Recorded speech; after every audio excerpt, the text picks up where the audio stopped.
प्रेम से बोलो श्री सद्गुरु महाराज की जय। सत्संग में उपस्थित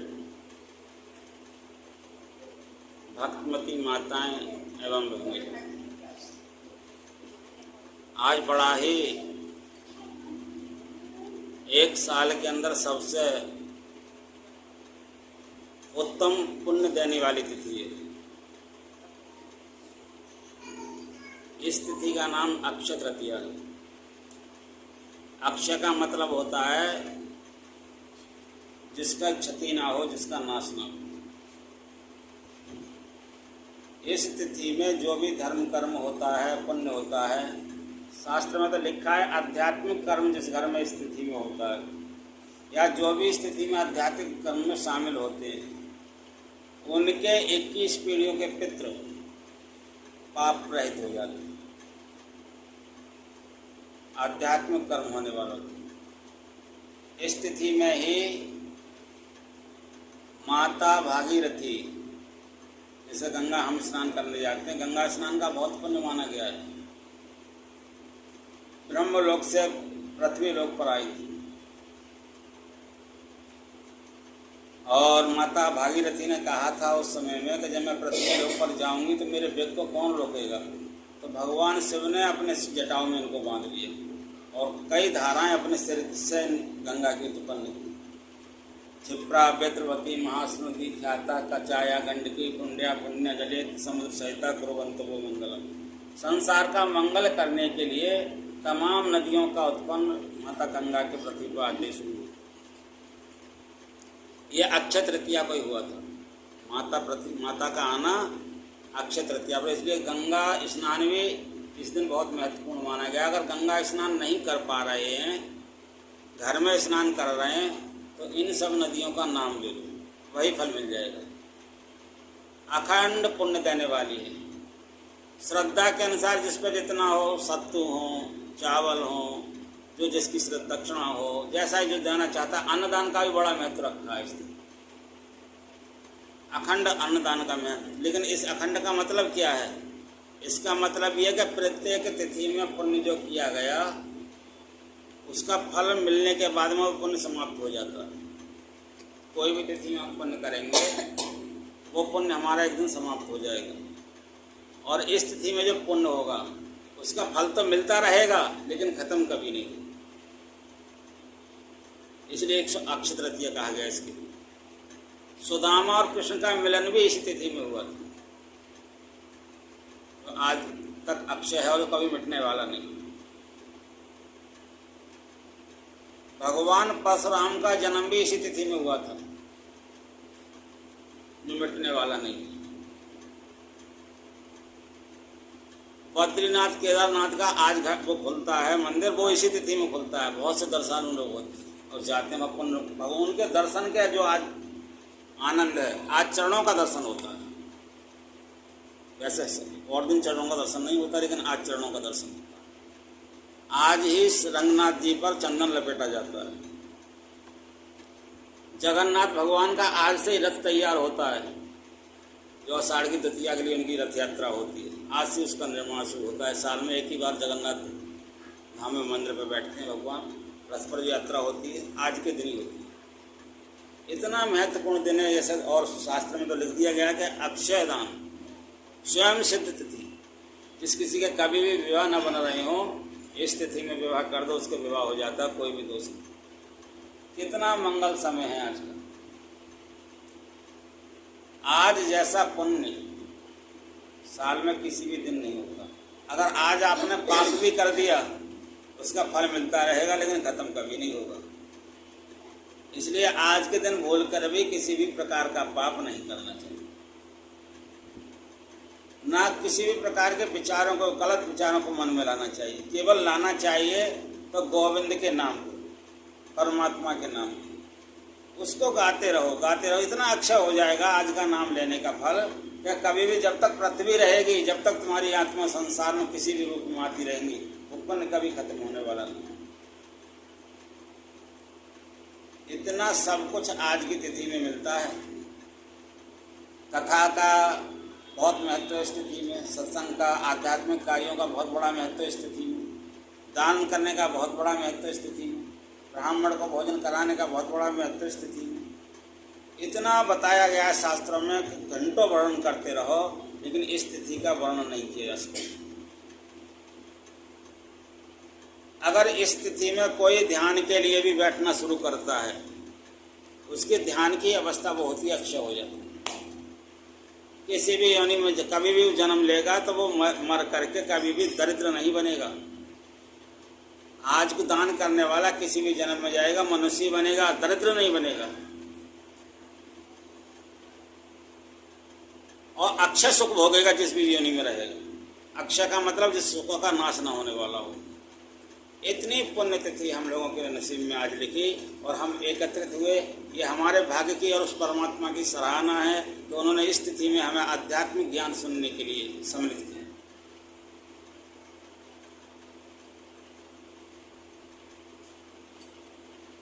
जो भगवान के नाम को मन से सुनते हैं, जिन्हें हर कथा सुनी नहीं गाना, श्रवण हरे रंध्र समाना, यानी सर्प के बिल के समान उनके कान माने जाते हैं। और आज की कथा सुनने वालों के कान कैसे माने जाएंगे? राजा पृथु जैसे। राजा पृथु ने जब भगवान का भजन किया था 10,000 वर्ष लगातार, यज्ञ, तान, तप, नियम पूरे विधि विधान से, तो 10,000 वर्ष बाद भगवान प्रकट हुए थे। तो उन्होंने कहा था तुम क्या मांगना चाहते हो? तो उन्होंने ये नहीं कहा कि मुझे वैकुंठ का राज्य दे दो, स्वर्ग का राज्य दे दो, पाताल का राज्य दे दो, पृथ्वी का राज्य दे दो। ऐसा कुछ नहीं मांगा। न नाकपृष्टम न च पारमिष्टम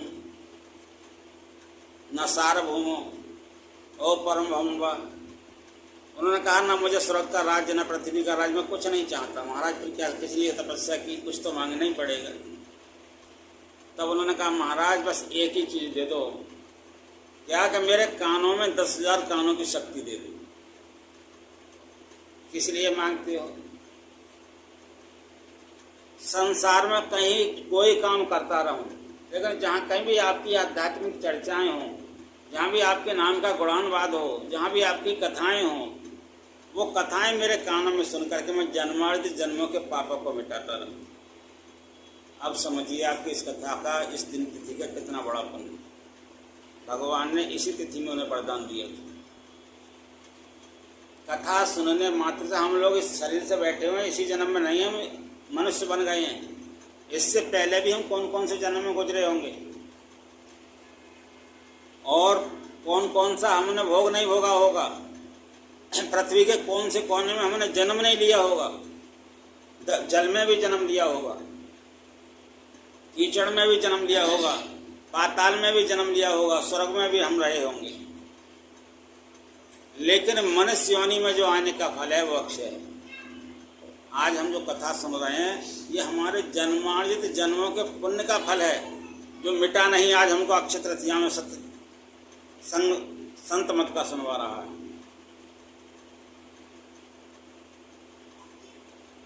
इस तिथि में कहा जाए तो मैं यूँ भी कह सकता हूँ कि जीवन में जो दरिद्र हो और अपनी दरिद्रता मिटाना चाहता हो तो 50 ग्राम सत्तू लेकर के दान कर दे। दरिद्र का मतलब इस पर कुछ लेने लायक नहीं है तो 50 ग्राम ले ले और किसी ब्राह्मण के यहाँ दान कर दे। उससे उसी दिन से उसकी दरिद्रता नष्ट होनी शुरू हो जाएगी। ऐसी अक्षय तृतीया है, स्वयं सिद्ध, स्वयं फल देने के लिए तैयार खड़ी हुई। हर प्रकार का कल्याण स्थिति में होता है। धर्मेण हन्ते व्याधि, हर व्याधा को नष्ट करने की अक्षय तृतीया, इसे धर्म पर चलाने वाली अक्षय तृतीया है। धर्मेण हन्ते पापा, सब पापों को मिटाने के लिए अक्षय तृतीया है। धर्मेण हन्ते रोगा, सब रोगों को मिटाने वाली ये तिथि है। धर्मणे इष्ट तो जया, और ये स्थिति में हर प्रकार की विजय प्राप्त कर सकता है। किसी भी कार्य को लेकर के भगवान के चरणों में समर्पित हो, उनकी कथाओं को सुने, मन लगा करके उन कथाओं को मनन करे, इतना बड़ा उसके पुण्य होगा कि जन्मार्जित जन्मों का पाप मिट जाएगा। मैंने तो कल फोन से पूछा था इनसे, तुम अक्षय तृतीया को कथा कराने को कह रही थी, क्या हुआ? क्योंकि इनके यहाँ भी कथा सत्संग होने को था, कह रही थी। तो मैंने कहा उन्होंने पहले आमंत्रित किया, मालूम कर। उन्होंने कहा मैं कराऊंगी पंडित जी, तो ठीक है, ना कराओगे तो कोई बात नहीं, कराओगे तो ठीक है। तो भगवान की कथाओं से जुड़ने के लिए आप इस कथा से आज जुड़ रहे हैं। इस कथा में बैठ करके यदि आपने भजन कर लिया भगवान का, घर पे जा करके चाहे भले ही 5 मिनट किया, तो जो आपने भजन किया स्थिति में वो अक्षय हो गए। आप किसके हो गए? भगवान के। भगवान अक्षय है। भगवान कभी मरते हैं?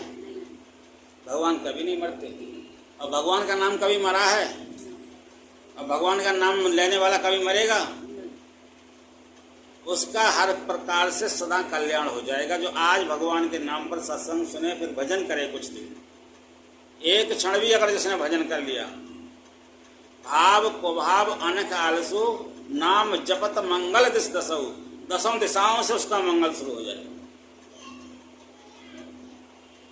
आज शाम को बैठ करके अपने घर जा करके, कोई कुछ नहीं जानता हो तो राम का नाम भजन करना, कुछ किसी ने शिव का नाम दिया हो तो शिव का भजन करना, किसी ने गणेश का नाम दिया हो गणेश का भजन करना, हनुमान का दिया हो हनुमान का भजन करना, जिस देवता का भजन दिया हो, माता का दिया हो माता का भजन करना।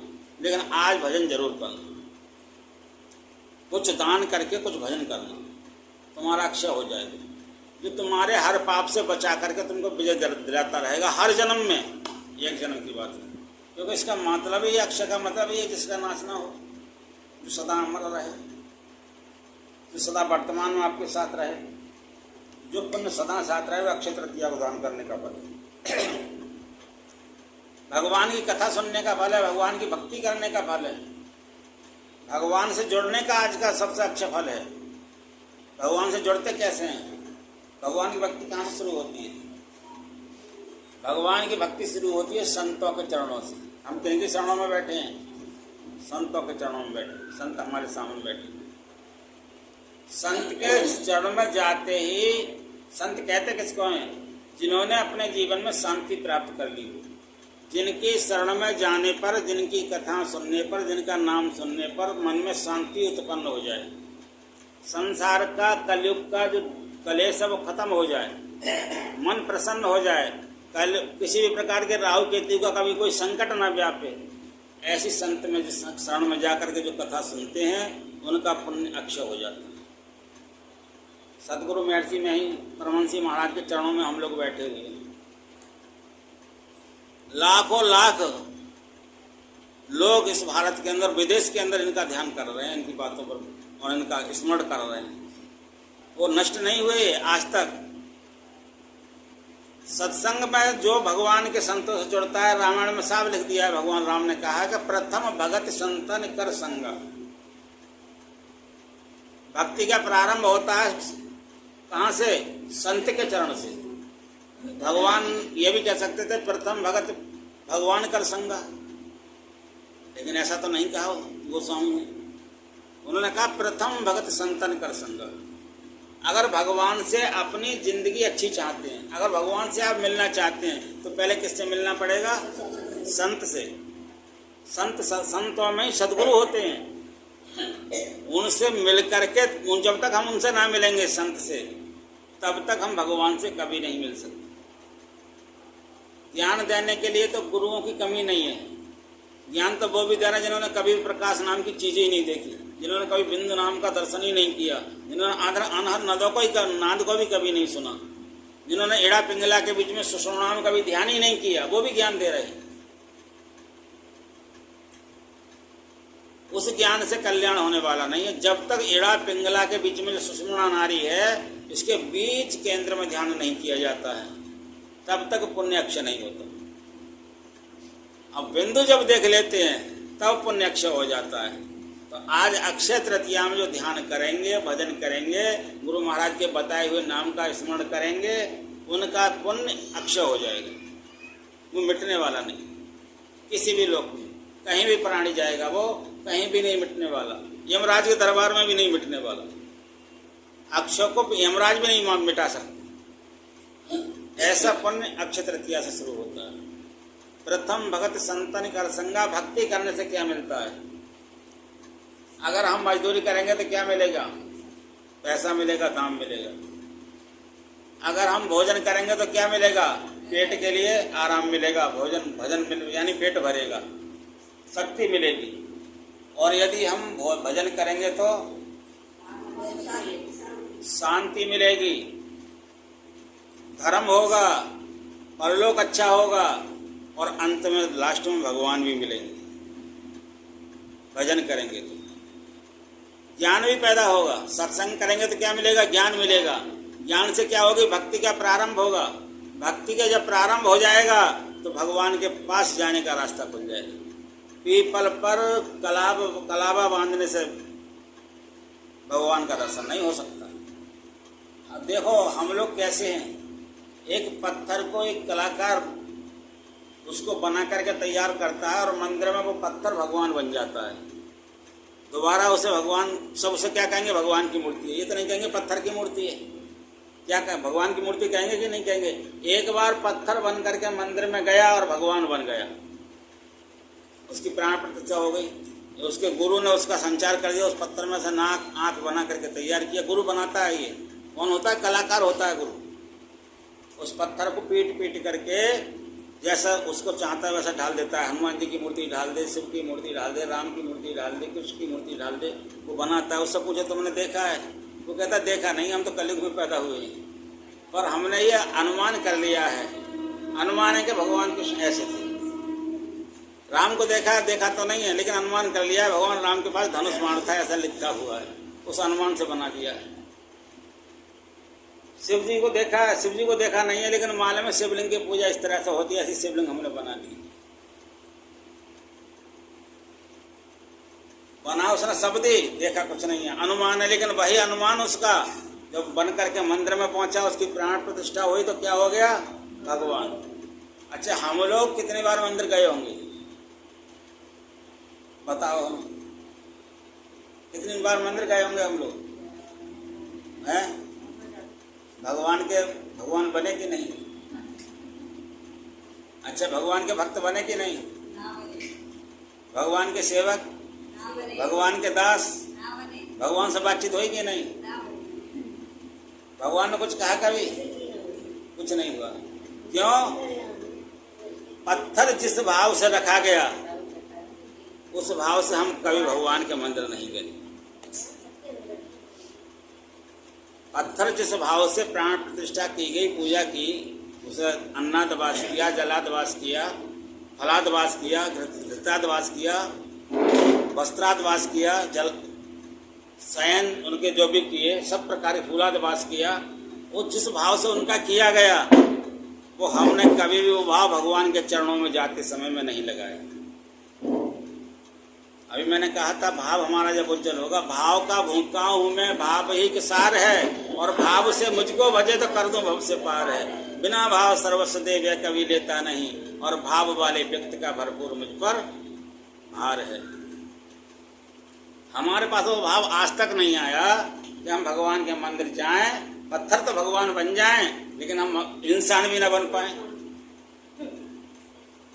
इंसान बन करके तो भगवान के मंदिर गए, लेकिन फिर भी दूसरे की जेब काटने के लिए लगे हुए हैं, फिर भी पाप कर ही रहे हैं। मंदिर में भगवान की मूर्ति कभी पाप करती है? नहीं। लेकिन हम पाप कर जाते हैं। हम उस मूर्ति से ये सलाह नहीं ले पाए आज तक कि तुम पाप नहीं कर रहे तो हमें भी वो शक्ति तो हमसे भी पाप ना हो। कभी भगवान से मांगा ऐसा हमने? कभी नहीं मांगा।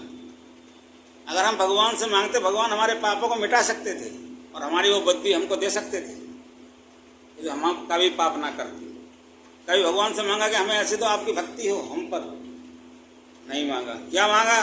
भगवान हमको बेटा दो, भगवान हमको मकान दो। मकान हमारा बहुत बड़ा बना तो बहुत अच्छा खिलाओ, इसी से जैसा केजरीवाल ने बनवाया है। वो कहता था मैं कभी मकान नहीं बनाऊंगा, बंगला नहीं बनाऊंगा, दुनिया में लुटेरों की कोई कमी नहीं है। नरेंद्र मोदी का आज भी मकान नहीं, प्रधानमंत्री होने के बाद में। योगी का आज भी मकान नहीं। दुनिया का जो सज्जन व्यक्ति होता है दुनिया उसके पीछे लग जाती है। ऐसे ही नरेंद्र मोदी और योगी के पीछे लोग लगे हुए, कहीं मकान नहीं। उन्होंने जो भी मांगा देश के लिए मांगा, जो भी किया देश के लिए किया। हम भी अगर अपने लिए नहीं मांग सकते हैं भगवान के मंदिर में जा करके, तो अपने देश के लिए तो मांग सकते हैं। अपने परिवार के लिए तो मांग सकते हैं, अपने लिए मत मांगो। परिवार को सद्बुद्धि दो, ये तो मांग सकते हैं। कभी नहीं मांगा होगी हमारे परिवार को सद्बुद्धि दो, कभी भगवान के आगे नहीं मांगा होगा। हम चाहते हैं अक्षय पुण्य हो, भाई अक्षय जैसा कर्म भी तो हो हमारा। पत्थर भगवान बन जाते हैं, उनकी पूजा शुरू हो जाती है, और हमारे घर वाले जब बुढ़ापा आता है तो अनाथालय में भेज देते हैं, जब इस घर में जगह नहीं है। जिन्होंने हमने जिनको पैदा किया वो कहते हैं अनाथालय चले जाओ। कौन से महाराज जी हैं जिन्होंने अब खोल रखा है, वहाँ 270 महिलाएं माताएं अपना पेट भर रही हैं, अनुद्धाचार्य। वो उस घर की हैं जिस घर के लड़के सब पढ़े लिखे हैं, ग्रेजुएट हैं, बहुत अच्छी कमाई हो रही है। उन घर की माताएं हैं वहाँ पर, गरीब घर की ना है। क्योंकि उन्होंने कभी भगवान से ये नहीं मांगा कि हमारी संतान को सद्बुद्धि दो, बस हमारा बेटा अंग्रेज हो जाए, अंग्रेजी बोलना सीख जाए। अंग्रेजी में कभी सिखाया जाता है माता पिता के पैर छुओ? माँ में तो सिखाया जाता है करो नमस्ते, और बाद में कहते हम तुम्हें कुछ भी नहीं समझते। ये दुनिया का हाल है। भारतीय संस्कृति का बिल्कुल भी ज्ञान नहीं रहा, ऐसी माताओं को भेजा गया है। अब भारतीय संस्कृति का ज्ञान वो अपनी माता को भेज देगा। अगर सबसे पहले देखा जाए संसार में अगर कोई गुरु है तो जन्म देने वाली माँ पहली गुरु है। प्रथम गुरु है माता पिता, रज बीरज के जो दाता। दूसरे गुरु मन की दाई, गिरे वास से बंद छुड़ाई। तीसरे गुरु जिन धरिया नामा, ले ले नाम पुकारे गामा। चौथे गुरु जिन वैष्णव कीना, राम नाम का सुमरन दीना। पंचम गुरु जिन वेद पढ़ाया। छठा गुरु ब्रह्मगढ़ तोड़ा। सातवां गुरु जहाँ का तत्व तहाँ समाया। इस प्रकार से जिससे हमने सीखा वो हमारा उस चीज का गुरु बन गया। लेकिन हमने कभी भी उस गुरु को ही निकाल करके भेज दिया अनाथालय। ऐसी शिक्षा दी। माता बैठी हुई है, माता के सामने बेटा दारू पी के आ रहा है, बताओ कैसे भगवान बनेगी माँ, और कैसे भगवान बनेंगे पिता? कभी ये ज्ञान ही नहीं दे पाए कि दारू क्यों पी के आया है। छोटेपन से ही बच्चे को ढाला जाता है, बेटा मंदिर चलो, भगवान को प्रणाम करो, भगवान से दुआ मांगो कि हमारी सद्बुद्धि रहे, हम पर सद्विद्या आए, हम अपने माता पिता के चरणों की सेवा करना सीखें। आज की माताएं तो अपने पिता से पैर छुपाने की सोचती, मेरा बेटा नीचे झुक जाएगा। अरे बेटा बस रहने दे, ऐसे हमारा आशीर्वाद है। अरे पैर छुपाओ, उससे माथा लगवा करके, जैसे भगवान राम कहते थे। राम क्या करते थे? जब चरण स्पर्श करते थे तो अपने माता को, अपने पिता को और गुरु को माथा लगा करके पैर छूते थे। प्रातः काल उठ के रघुनाथा, माता पिता को रुना भाई माता। अपने सिर रख के प्रणाम। जब भगवान राम ने जो हमें शिक्षा दी और वो शिक्षा को हम नहीं मानेंगे और हम अपने बच्चों से नहीं कराएंगे तो भगवान बन सकते हैं? अक्षय पुण्य प्राप्त कर सकते हैं? नहीं कर सकते। हमें वो नियम अपनाना पड़ेगा जीवन में। भक्ति का प्रारंभ होता है भगवान के संतों के चरण से, जहाँ से गुरु के चरणों में बैठ करके ज्ञान की प्राप्ति होती है। और उस ज्ञान पर चलने के बाद में जब मन हमारा भक्ति में लग जाए, प्रथम गुरु माता पिता है। माता पिता को कभी भी किसी अनाथालय में नहीं छोड़ना चाहिए, और माता पिता को कभी भी बिना खाना खिलाए बच्चों को चाहिए खाना नहीं खाना चाहिए। पहले माता पिता से कहो कि आप खाना खा लो, तब हम खाना खाएं। ये बच्चे का लक्ष्य बनता है। फिर अगर बहू घर में है तो बहू से कहो कि 2 मिनट ही दावो, लेकिन हमारे माँ के पैर हमारे साथ दावो। 1 मिनट ही दावो, भले उठ बैठो, लेकिन सुबह शाम हमारे माँ के चरणों को हमारे सामने दावो, हमारे साथ दावो। ये नियम जीवन में होना चाहिए। सत्संग में जब आएंगी तो दावेंगी। जब तक सत्य से कोई जुड़ेगा ही नहीं तो मानेगा ही नहीं। सत्संग में ढोल बजा करके बुलाना चाहिए। अच्छा, सद्बुद्धि मिलेगी कब? सद्बुद्धि कैसे मिलेगी? अच्छा खाने पर अच्छी बुद्धि मिलती है, अच्छे भाव पर अच्छी बुद्धि मिलती है, अच्छे पीने पर अच्छा मन बनता है। हम रसोई में जाते सुबह घुस जाते हैं और बिना नहा धोए चाय बना लेते हैं और बिना नहाए धोए चाय पी लेते हैं। अब पवित्रता तो हमारे शरीर में भरी हुई है, फिर भी हम वही अपवित्र काम कर रहे हैं, तो बुद्धि कहाँ से सही आएगी? सुबह स्नान करके ही रसोई के अंदर जाना चाहिए, बिना स्नान करके कभी रसोई के अंदर प्रवेश नहीं करना चाहिए, क्योंकि ये अन्नपूर्णा का घर होता है। अन्नपूर्णा प्रसन्न होती है पवित्रता से। आप बच्चों की सद्बुद्धि लाओगे तो सत्कर्म करने पड़ेंगे। पहले त्याग माँ बाप को करना पड़ता है, तब बच्चा उस शिक्षा को ले पाता है। तब माँ बाप की आज्ञा के अनुसार बच्चा चल पाता है। जब माँ बाप ही नहीं चलेंगे नियमों के अनुसार तो संतान कैसे चल जाएगी, कैसे चला लोगे। संत संग का फल ही ये होता है, संत की शरण में आकर के बुद्धि संत की तरफ पहुंच जाती है, और असंत की शरण में जाकर के बुद्धि असंत के तरफ पहुंच जाती है। किसी अगर व्यक्ति के गलत कर्म करने, दारू पीने वाले के पास बैठोगे तो क्या सीखोगे, और भक्त के पास बैठोगे, भगवान के पास बैठोगे, संत के पास बैठोगे तो क्या सीखोगे, धर्म पर चलना। आप बताओ, धर्म पर चलने वाले को कभी कष्ट हुआ है? धर्म पर चलने वाला कभी जेल नहीं जाता, अधर्म पर चलने वाला ही जेल जाता है। अधर्म पर चलने वाले के ऊपर मुकदमा लगते हैं। अधर्म कर्म करने वाले के भले ही इस जन्म में उसने अधर्म नहीं किया हो, ये बात नहीं है कि इसी जन्म में अधर्म किया हो तब जेल गया हो, पहले अधर्म ही रहा होगा। जब तक अधर्म नहीं करेगा जेल नहीं जाएगा। किसी भी जन्म का फल हमको मिल सकता है कभी भी। भीष्म पितामह को 101 में जन्म का फल मिला था। 101 में जन्म में उन्होंने एक दुमई नाम का सर्प होता है जिसके दोनों तरफ मुंह होते हैं, और वो 6 महीने एक मुंह से चलता है और 6 महीने एक मुंह से चलता है। तो वो एक राजा थे भीष्म पितामह, जा रहे थे, उन्होंने इस सर्प ने मेरी यात्रा भंग कर दी। सर्प का मेरे को दर्शन, बीच में रास्ता काट दी इसने। जैसे आज लोग कहते हैं बिल्ली रास्ता काट गई, ये हो गया वो हो गया, कहते नहीं कहते हैं अशगुन हो गया, किसी ने छींक दिया अशगुन हो गया, कोई खाली बर्तन लिए मिल गया अशगुन हो गया, नाना प्रकार से ऐसे देखते हैं। कोई विधवा आगे मिल गई अशगुन हो गया, नाना प्रकार से लोग सोचते हैं।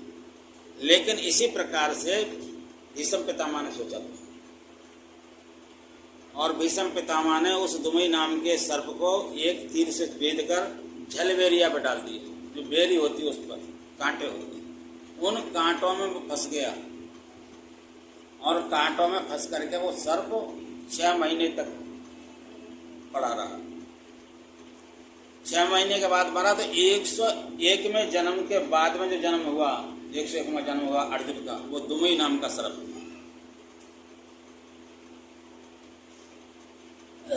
भीष्म पितामह जो थे वो राजा थे उस जन्म में। इस जन्म में उन्होंने उन्हीं बाणों से, जबकि उसके सगे बाबा थे, उन्हीं बाणों से छेद करके और उन्हें पृथ्वी पर सुला दिया। एक लड़का था छोटा सा, मैं जाता था एक यजमान के यहाँ पर, तो वो अपने बाबा से कहता था, बाबा के यहाँ तुम्हारी आंख फोड़ दूँ, तुम्हारी आंख फोड़ दूँ।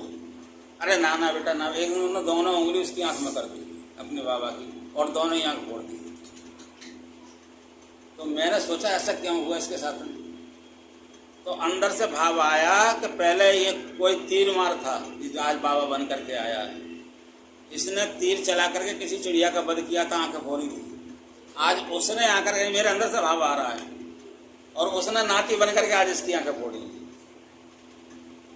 ये जरूरी नहीं है कि हमारे घर में हमारी संतान हो रही है वो हमारी अगले जन्म की मित्र हो, अगले जन्म की दुश्मन भी हो सकती है। इसलिए सत्संग में आने से हर जन्म का पाप मिटाने की विधि के सत्संग कर रखता है।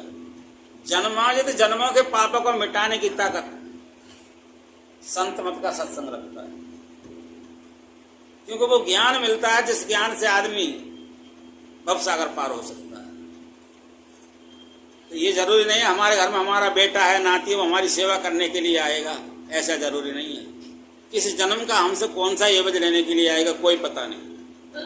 आज के ज़माने में संतान हो ही 2 प्रकार की रही हैं। या तो वो संतान हो रही हैं जिन पर तुम्हारा ऋण है, वो तुम जब तक रहोगे तुम्हारी सेवा करता रहेगा, या वो संतान हो रही है जिन पर तुम्हारा उन पर ऋण है, तो वो अपना ऋण लेने के लिए तुम्हारे से, अपना एवज लेने के लिए तुम्हारे घर में जन्म ले रही है। तो कहने के लिए मम्मी पापा हैं, लेकिन कब कौन सा दुख देंगे कोई पता नहीं। अगर वो दुख भी अपने जीवन का मिटाना चाहते हो तो कर्म के अनुसार भाग्य बदल जाता है। अगर बच्चा मेहनत पढ़े तो ये कहेगा कि मेहनत मेरी बेकार जाएगी, मेहनत करेगा तो फर्स्ट डिवीजन आएगी, कोई बच्चा जो मेहनत नहीं करता है वही भगवान के दरबार में कहता है प्रभु मुझे पास कर देना। जो पढ़ता है वो पास करने के लिए नहीं कहता। और मुझसे कोई कहता है पंडित जी हमारे बच्चा को आशीर्वाद दे दो पास हो जाए, मैं कभी नहीं देता आशीर्वाद। बोले क्यों महाराज, मैंने इसलिए अब ये पढ़ेगा तो खुद ही पास हो जाएगा, मैं झूठा आशीर्वाद क्यों देने लगा, ये तो और सोएगा, इसलिए मेरा कोई आशीर्वाद नहीं है। इसी तरह से हमारे जीवन में जब हम सत्कर्म से जुड़ेंगे, भगवान की तरफ बढ़ेंगे, तो हमारे जन्मों के पाप नष्ट हो जाएंगे और हमारा पुण्य अक्षय हो जाएगा। जो हमारे घर में शत्रु भी पैदा हुआ होगा, हमारा बेटा बन करके, नाती बन करके, पत्नी बन करके, पति बन करके, वो शत्रु की बुद्धि परिवर्तन हो जाएगी, सत्कर्म में लग जाएंगे, जीवन बन जाएगा उनका भी। तुम्हारा तो बनेगा ही, तुम्हारे परिवार वालों का भी जीवन बन जाएगा। ये होती है सत्संग की महिमा। ये भक्ति का प्रारंभ ही सत्संग से होता है। द्वितीय रतिमम कथा प्रसंगा, मन लगा करके कथाओं को सुनो, सुन करके ये देखो अपने अंदर में उतार करके, जो हमारे लिए पंडित जी समझा रहे हैं, संत जी समझा रहे हैं या गुरु जी समझा रहे हैं, यथार्थ में वो सही है या गलत है, गप सप तो न मार रहे हैं, कहीं ऐसा नहीं हमको बहका रहे हैं। अगर ये सब अपने मन में उतार, जब तुम्हारे मन में लगे सही समझा रहे हैं, तो अब उन पर चलना सीखो। अपने परिवार को, छोटे बच्चे उनको ढालो उसी प्रकार से। अपने बुजुर्गों की सद्बुद्धि के लिए सत्संग में आकर के संतों के चरणों में प्रार्थना करो। संत भविष्य बदल सकते हैं, भगवान भविष्य नहीं बदलते, भगवान भविष्य को लिखते हैं। संत एक डेली से तूफान को रोक सकते हैं, भगवान तूफान को नहीं लिखते, क्यों? भगवान तूफान बना करके भेजते हैं। भगवान अब कष्टों को नहीं मिटा सकते, क्यों? भगवान ने तुम्हारे लेख में लिख दिया कि तुम्हें फलाने समय पर फलाना कष्ट मिलना है, लेकिन संत की दुआ मिल जाए तो वो कष्ट भी मिट सकता है। तो सबसे बड़ी संसार में यदि कोई औषधि है तो सत्संग है, संतों का संग है। सबसे बड़ा अगर कोई दान दाता है तो सत्संग है, जो हमारे जन्मांतर जन्मों को, पापों को मिटा सकता है और पुण्य को, हमारे को बढ़ा सकता है। और सबसे बड़ा कौन सुख मिल सकता है तो सत्संग है। ऐसा संसार में कोई भी सुख नहीं जो सत्संगी से वंचित रह जाए। हर सुख का आनंद मिलता है सत्संगी को। सत्संगी होना चाहिए, मतसंगी नहीं होना चाहिए। स्वार्थ के लिए सत्संग नहीं कराना चाहिए, भगवान के नाम के लिए सत्संग कराना चाहिए, तब आनंद मिलता है। सत्संग इतनी महत्वपूर्ण है। द्वितीय रतिमम कथा प्रसंगा, तृतीय गुरु पद पूजा, गुरु के चरणों की मन लगा करके सेवा करनी चाहिए। गुरु जी ये नहीं कहते कि हमारे पैर दबाओ। जो अच्छा गुरु होगा, सच्चा गुरु होगा, वो कभी भी ये नहीं कहेगा कि हमारे पैर दबाओ या हमारे पैर छू। वो तो केवल ये कहेगा, गुरु ने अपने मुख से जो वचन बोला उसका तुम पालन करो, तब तुम्हारा जीवन अच्छा बन जाएगा। और फिर गुरु कहता है पंचम भजन सो वेद प्रकाशा, मंत्र जापम दृढ़ विश्वास। मंत्र का जाप करते रहो, कर्म कोई भी करो, चाहे रसोई में काम करो, चाहे फैक्ट्री में काम करो, चाहे ऑफिस में काम करो, चाहे दुकान पर काम करो, लेकिन जो भी काम करो अपने नाम को अपने से अलग मत होने। नाम रूपी जहाज पर बैठ करके पार हो जाओगे। जब काम तुम कर रहे होगे, जिसका तुम नाम जप रहे होगे, तो वो काम तुम्हारा संभालेंगे जिनका तुम नाम जप रहे हो। मैंने ये भी सुना है संतों के मुंह कि कोई आदमी एक ट्रेन चला रहा था और ट्रेन चलाते चलाते चलाते चलाते उसका मन भगवान से जुड़ गया और ट्रेन चल रही है, उसे नहीं पता कहाँ मुड़नी है, क्या करनी है, वो भगवान से बात कर रहा है। ट्रेन में से वो उसका हैंडल उसका वो भी छूट गया है, तो भगवान आकर के उसको ट्रेन को चला रहे हैं और उससे भी बात कर रहे हैं। जब होश बोलता है जिस स्टेशन में ट्रेन रुकनी चाहिए रुकती भी गई और सवारी लेती भी गई। जब उसकी आंख खुली तो पता लगा ये ट्रेन किसने चलाई। तो उसके संग के लोग थे, तुम ही तो चला रहे थे। कि मैं तो सो रहा था। सो रहे थे कि हाँ, कि तुमने हर जगह सीटी लगाई, हर जगह गाड़ी रोकी है। बोले वही भगवान चला रहे थे जिनका मैं स्मरण कर रहा था। नरसिंह भगत का पूरा भात भर दिया भगवान ने, नरसिंह को पता ही नहीं चला। नरसिंह मेहता को पूरे गांव की दावत खपा दी, नरसिंह मेहता को पता ही नहीं चला कि भगवान के सिस्टम में दावत करा दे। ये है नाम का जाप। मंत्र जाप मम दृढ़ विश्वासा, पंचम भजन सो वेद प्रकाश। इतना ही नहीं है, अगर तुम्हारे पुण्य में कमी रह जाएगी तो भगवान उस पुण्य को देने के लिए गीता में लिखा है भगवान ने, प्राप्य पुण्य कृताम, यानी जिसका पुण्य रहता है, शुचि नाम यथा योगे भ्रष्टे, जिसका योग किसी प्रकार से भ्रष्ट हो गया है, जो नहीं पूर्ण कर पाया अपने नाम को, दोबारा उसको मनुष्य बना कर भेज देते हैं और श्रीमान घर में किसी में अच्छे कुल में जन्म लेते हैं, फिर वो भक्ति पूर्ण करके भगवान से मिलते।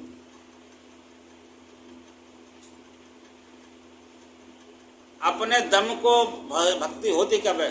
छठतम शील विरत भव कर्मा, अपने दम को मार दो। दम कहते हैं अहंकार, अहंकार को मत लाओ तब नाम का जाप करो। ये मत कहो कि मैं भगवान का नाम लेता हूँ। तुम भगवान का नाम कैसे लेते जब श्वास ही नहीं ले पाते? श्वास भी कोई तुमको देता है, तुम्हारे ताकत नहीं थी, अगर वो नहीं देता तो तुम जीवन मरते नहीं। जब वो चाहे तब सांस को रोक सकता है। हवा तो उस समय भी चलती होती है, लेकिन हवा को पैदा करने वाला कौन है? सांस देने वाला परमात्मा। इसलिए परमात्मा भक्ति करा रहे हैं हमसे, हम भक्ति नहीं कर रहे। परमात्मा भक्ति करा रहे हैं, परमात्मा सत्संग हमसे बुलवा रहे हैं। गुरु महाराज हमसे सत्संग बुलवा रहे हैं, हम सत्संग नहीं बोल रहे हैं। हम तो कह देते हैं मेरा मुझ में कुछ नहीं, जो कुछ है सब तोर, और तेरा तुझको सौंपते क्या लागेगा मोर। इसलिए सत्संग में आने पर नाना प्रकार के दुख मिट जाते हैं। जो जड़ को चेतन करे, चेतन जड़ को चेतन करने की ताकत भगवान में है। एक संत हुए थे, उन्होंने एक वृक्ष पर हाथ रख दिया और सत्संग शुरू कर दिया, और तीसरे दिन आकर के देखा तो वृक्ष सूखा हुआ था, उसमें से हरियाली यानी डाली निकल रही थी, पेड़ हरा हो गया। सूखा पेड़ हरा हो, जड़ को चेतन कर देते। मरे हुए को जिंदा करने की ताकत सत्संग में है, इतनी बड़ी ताकत है। और संत में कितनी बड़ी ताकत है? क्या संत किसी तरह से उसका शिष्य भटक जाए, गुरु में कितनी ताकत है, तो उसको पकड़ करके ले आती उसी मार्ग पर। मैंने सुनाई थी उस दिन कथा में, एक संत थे नागापंथी, बिहार के रहने वाले, उनका नाम था विजय लहरी। वो मर गए, मर करके उन्होंने जन्म लिया ग्रस्त में। उनकी इच्छा थी कि मेरे को धन चाहिए, माल चाहिए, सोना चांदी चाहिए, ऐसा उनका भजन करते हुए मन आता था। तो भगवान ने उन्हें दोबारा जन्म दिया, और ग्रस्त बन गई, बच्चे भी हो गए, और एक बड़े अच्छे ऑफिसर बन गए। वो ऑफिसर बन करके पहुँचे हरिद्वार में। हरिद्वार में घूम रहे थे शाम के समय में, बहुत दूर निकल गए जंगल में।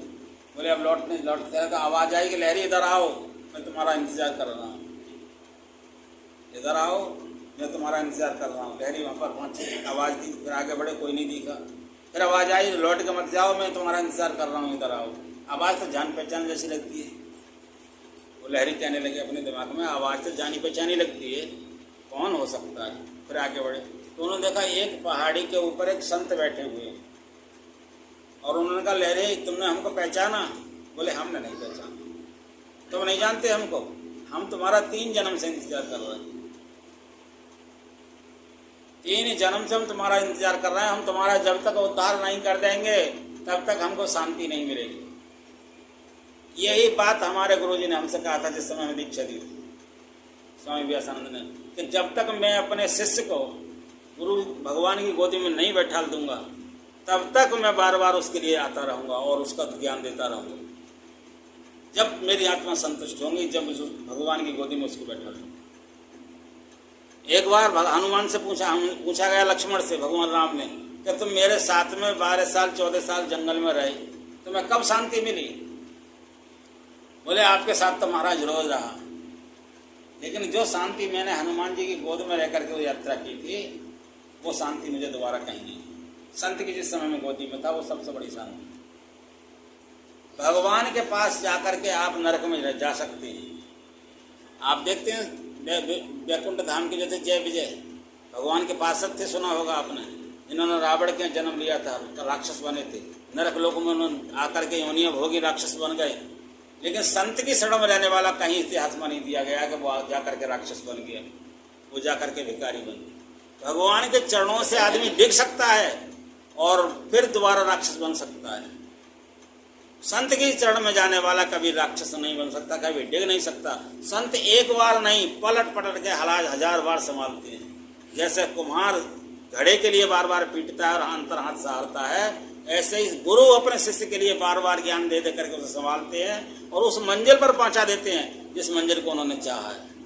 संत क्या चाहते हैं कि कोई भी संसार का आदमी दुखी ना रहे, संसार में भी सुख भोगे और भगवान के दरबार में भी सुख भोगे। ये सुख केवल संत की शरण में जाकर के मिलता है। जो अपने अहंकार को मिटा देता है उसकी शरण में मिलता है, जो अपने पाप को मिटा देता है तब ये सुख मिलता है। लेकिन पाप मिटता ही संत की शरण में। भगवान की शरण में तो मैंने आपको उदाहरण दे दिया, कई उदाहरण ऐसे हैं कि भगवान की शरण में रहने वाले अर्जुन के लिए एक दिन के लिए भी शांति नहीं मिली, हर वक्त भगवान के साथ रहे। और उद्धव से तो भगवान ने बोल भी दिया, हे उद्धव तुम द्वारका आश्रम से द्वारका धाम चले जाओ और वहां मेरा भजन करो और तुम्हारा तब कल्याण होगा, तब मेरा पूर्ण दर्शन होगा। मैं तो प्रभु आपके साथ रहता हूं तो वहां जाके क्या दर्शन होगा? जब तक तुम्हें मेरा पूर्ण दर्शन हो ही नहीं सकता जब तक तुम संतों की शरण में नहीं जाओगे। ये भगवान कृष्ण ने आदेश दिया था उद्धव जी के लिए। तो संत की शरण में आए बिना कभी भी शांति नहीं मिल सकती। भगवान के चरणों में जाकर के तो दुख मिल सकता है, और संत की शरण में होकर के जो भगवान के पास जाता है, भगवान क्या करते हैं बताओ? और गुरु क्या करते हैं? भगवान तो मनुष्य को बना करके नरक में ढकेल देते हैं और नरक में से निकाल करके गुरु भगवान की शरण में भेज देते हैं। भगवान तारते हैं मार कर और संत तारते हैं जिंदा रख कर। भगवान ने जिस किसी को कंस को मारा, रावण को मारा, हिरण्यकश्यप को मारा, दंतावक्र को मारा, किसको भगवान ने नहीं मारा? लेकिन संत की शरण में कोई गया तो संत ने कभी किसी को मारा? कहीं इतिहास में आया है? संत की शरण में जाने वाला जिंदे जीते जी तर जाता है, सब कुछ कर लेता है। जीवित काटे कर्म सब, जीवित मुक्ता होए, जीवित जगपत से मिले, जीवित आत्म राम, जीवित दर्शन देखिए दादू मन विश्राम। मुआ पीछे मुक्त बतावे, मुआ पीछे मेला, दादू भूले गैला। वो आदमी मंजिल को भूल चुका है जो मरने के बाद में भगवान से मिलना चाहता है। भगवान मिलेंगे तो जिंदे पर, शांति मिलेगी तो जिंदे पर, दुख मिटेगा तो जीवित पर, और जो कुछ सुख संसार का देखना चाहते हैं सब जीवित पर। तो संत जिंदे जिंदे सब सुख दे देते, मरने के बाद सुख नहीं देते। मरने के बाद तो तार देते हैं, जिंदे पे ही तार देते हैं। संत की शरण में जाने वाले को अपने दूसरे जन्म का मार्ग पता लग जाता है, मैं कहाँ जाऊंगा। अन्य किसी देवता की शरण में जाने पर कोई देवता उसे नहीं बता कर देता कि तू फलानी योनि में जाएगा, क्योंकि परमात्मा सब देवताओं का अवसर है और परमात्मा को वश में करने की ताकत केवल संत में होती है। जो अपने को सब कुछ त्याग करके भगवान के नाम पर लग जाते हैं उन्हें संत कहते हैं। जो अपने जीवन में शांति प्राप्त कर लेते हैं उन्हें संत कहते हैं। जो अपने जीवन में दूसरों को कल्याण के लिए मार्ग पर चला देते हैं उनको संत कहते हैं। दूसरे जीवन में दूसरे के लोगों का पाप मिटा देते हैं उनको संत कहते हैं। भगवान से मिला देते हैं उनको संत कहते हैं।